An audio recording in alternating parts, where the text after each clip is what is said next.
Everyone আসসালামু আলাইকুম, ইসমি রাজিমি blogs. আশা করি সবাই ভালো আছেন। আলহামদুলিল্লাহ আমি ভালো আছি। তো আবারও একটা ভিডিও নিয়ে হাজির হলাম আপনাদের মাঝে। আজকে বানাবো ফালুদা। তো এখানে ফার্স্টে একটা আমি দেখেছি রেডিমেড ফালুদা নিয়ে নিয়েছি। তো এখানে হচ্ছে 3টা প্রসেস আছে।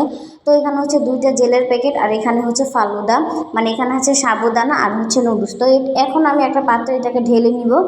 তো ঢেলে নিয়ে সাইডে রেখে দিব। তো এখন চলে যাব জেলি বানানোর কাজে। তো প্রথমে ফার্স্টে একটা প্যান বসিয়ে দিয়েছি, দেখো। তো তারপরে এই জেল বানাবো, ওইটাকে ঢেলে দিলাম।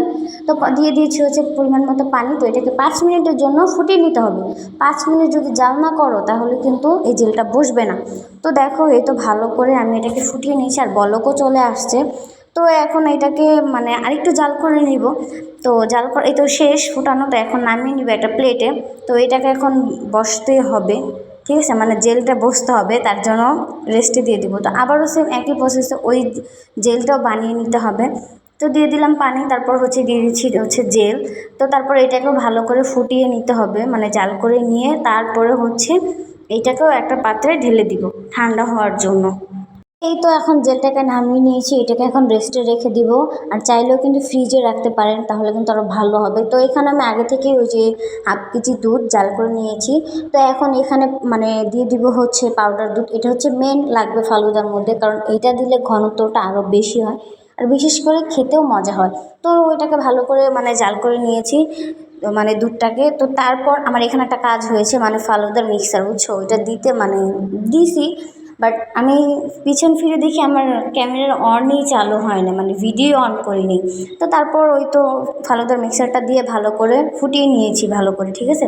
ফুটিয়ে নেওয়ার আগ পর্যন্ত মানে ওটাকে জাল করে নিতে হবে। তো ফুটানো শেষ, আমি এখন এটাকে একটা পাত্রে, দেখো, আগে এটাকে নেড়ে চেড়ে তারপর একটা পাত্রে ভালোভাবে ঢেলে নিয়েছি। এটাকে এখন রেস্টে রেখে দিব।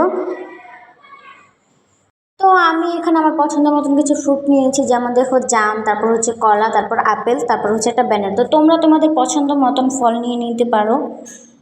তো এই তো মিক্সারটা এখন আমি আধা মানে 15 মিনিটের জন্য ঠান্ডা করতে রেখে দিয়েছিলাম। তো ঠান্ডা হয়ে গেছে। তো জেলগুলো বের করে নিয়েছি ফ্রিজ থেকে, এইগুলো কেটে নিয়েছি, দেখো কি সুন্দর উঠে আসছে। তো এখন মিক্সারের মধ্যে ওই যে ফ্রুটসগুলো কেটে রেখেছিলাম, তো এখানে সব দিয়ে দিব।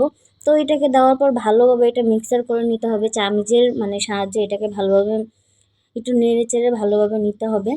তো নেড়ে চেড়ে দেওয়ার পর তো এখানে ওই যে জেলগুলো, ওই 2টা জেল আমি এখন দেখো এখানে অ্যাড করে দিব। তো জেলগুলো দেওয়ার পর এটাকেও ভালোভাবে মিশিয়ে নিতে হবে।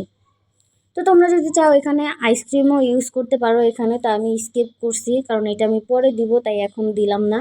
তো এটাকে ভালোভাবে দেখো মিশিয়ে নিচ্ছি।